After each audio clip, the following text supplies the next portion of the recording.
Yung mga tulad namin laging talo kasi masyadong mabait. I mean, at least in my case. And I honestly struggled hard just to get through college. No job, no career, literally no money. So I said to myself, what now? Then I just took a chance and went to Antalya. Sabi ko sa sarili ko, mag-waiter na lang ako doon o barman. Tapos sakto naman, yung nakasabay ko sa biyahe ay psychic. Honestly, I had no clue about astrology o tarot back then. Everything I know, I learned from her. Well, kahit itong buhok mo. Anyway, I made it happen and never looked back. Everett, Ano yun? sabihin mo, ano bang pangalan ng kaibigan mong tumulong sa'yo? Metin, bakit? I really want to kiss you right now, pero nakaharang si Mitin sa gitna. Well, in that case, you should meet Efren tomorrow. Pupunta ba ulit dito si Everett? He will come running to you.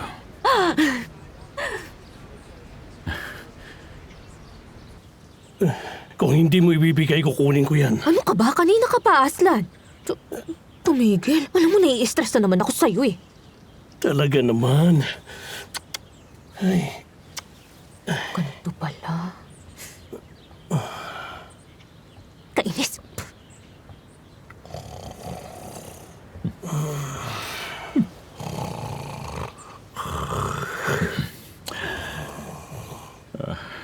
Oh, well, you know what? Ever since phones entered our lives, we've been starting to fit our entire worlds into one tiny screen. Pasensya na kayo, Mr. Zafir. Hindi ko kayo napansin dyan. Ay, hindi. Ano ka ba? That's okay.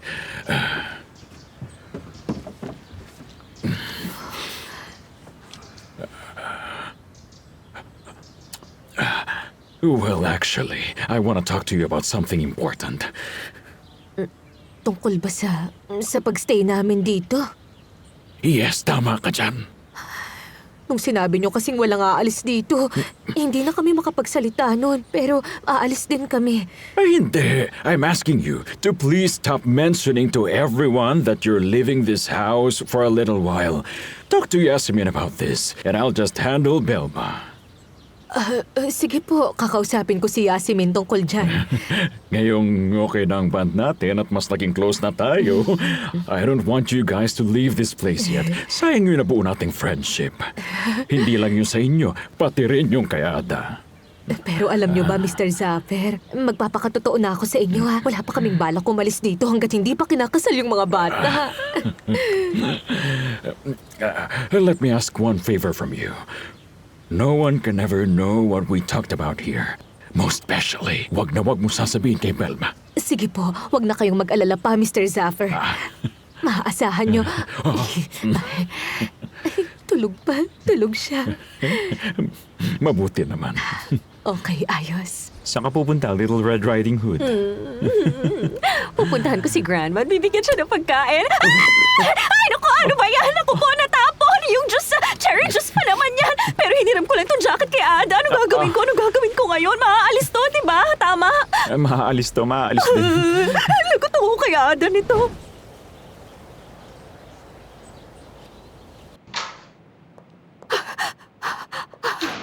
Oh my gosh! Ano bang ginagawa ko sa buhay ko? Bakit ba nangyayari to? Bakit ba? Oh, please tulungan niyo ako mawala to. Please naman sana mawala to. Ano ba to? Hindi ko na alam. Tapos, cotton to. Tama ba? Bakit ayaw? Bilisan mo. Mag-start ka na.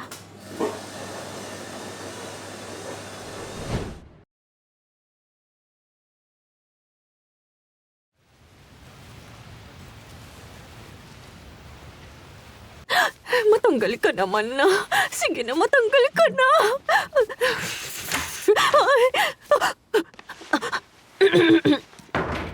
Oh, auntie. Ada, explain ko sa'yo kung anong nangyari. Anong nangyari? May nangyari kasi hindi maganda, Ada.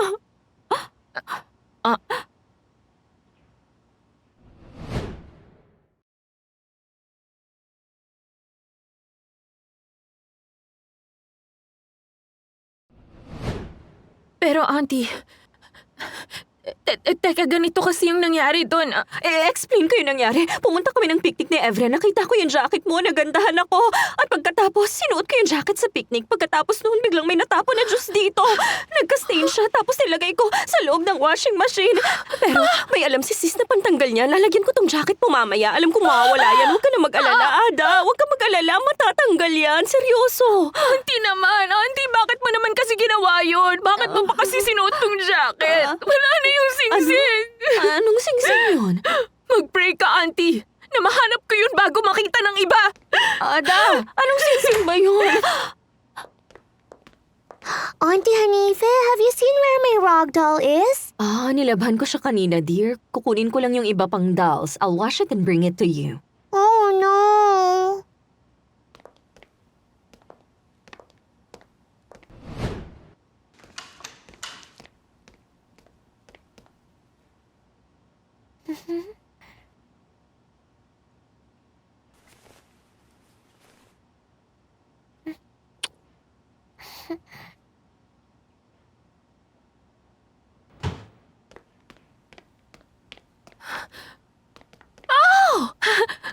My princess. Auntie Ada, do you want to play with me? Of course I want to play with you. Come on, let's play now, my princess, tamam? Go ahead, go to your room. Come on, run, run, run, run, run.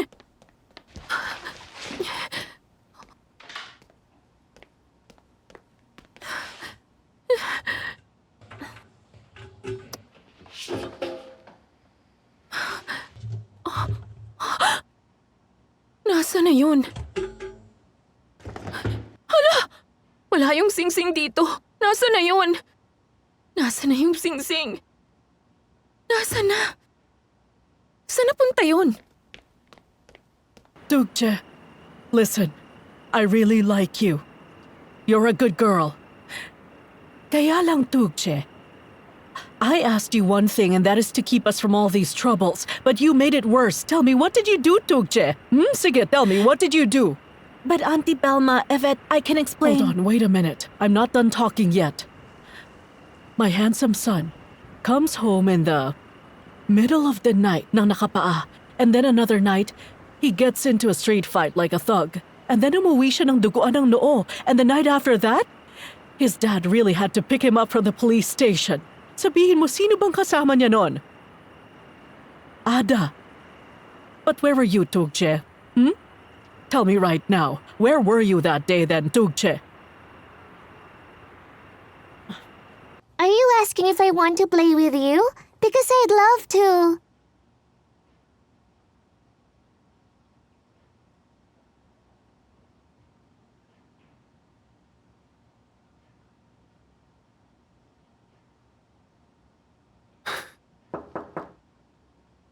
My princess. Uncle! Are you free, my princess? I miss you so much, you know that? Uncle, look at my ring. Where did you find this ring, princess? Na-stuck siya sa hair ng doll ko. No, I mean, I just don't get it. I heard tinanggal na ni Bora si Ada sa work nyo. Tell me, why did you bring Ada back as your assistant? What are you thinking? I don't understand you at all, Tugje. Listen, Auntie Belma, I did that to keep my enemy close to me. I can feel na may tinatago ang babaeng yun. And I'm gonna find out. I'm very close. Trust me.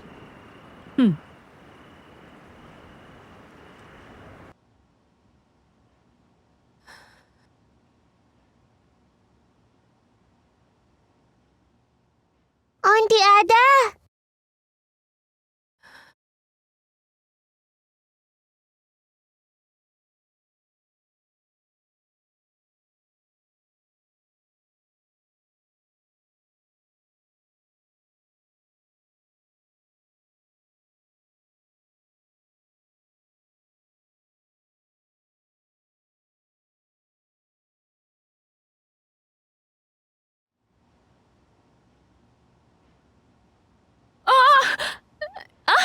Yung singsing ng grandma ko.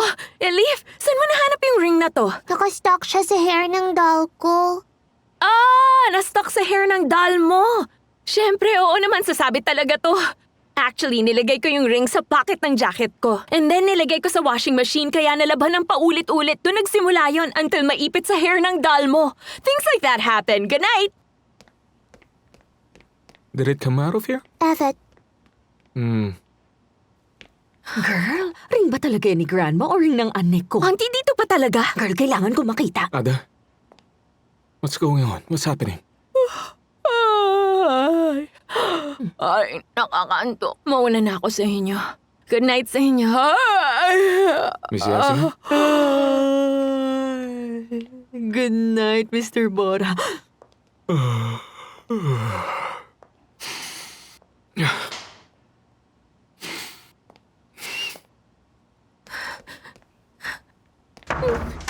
Girl, huwag mong isara. Titingnan ko pa yan. Patingin nga ako ng singsing. Come on, girl. Baka singsing ng anek ko yan. Auntie, ano bang gagawin mo sa singsing? Lumaki na lang ako nang hindi nalalaman na may ring ang anek ko. Dali, patingin na ako niyan. Gusto mo talaga makita? Evet, gusto ko ngang makita. Gusto mo nang malapitan? Evet. Dali na. Oo, ito na. Ito yung singsing. Tingnan mo mabuti. Ayos ba? Maganda ba? Tamam. Tapos na yun. Nakita mo na. Ha? Girl, nabulag ako doon. Auntie, magtutoothbrush na ako. Sige na. Ay, saan ka pupunta? Good night. Hindi ko alam kung galing ba kay Bora yun o baka kay Grandma nga. Hindi ko nakita ng maayos. Hihintayin ko na nga lang siya.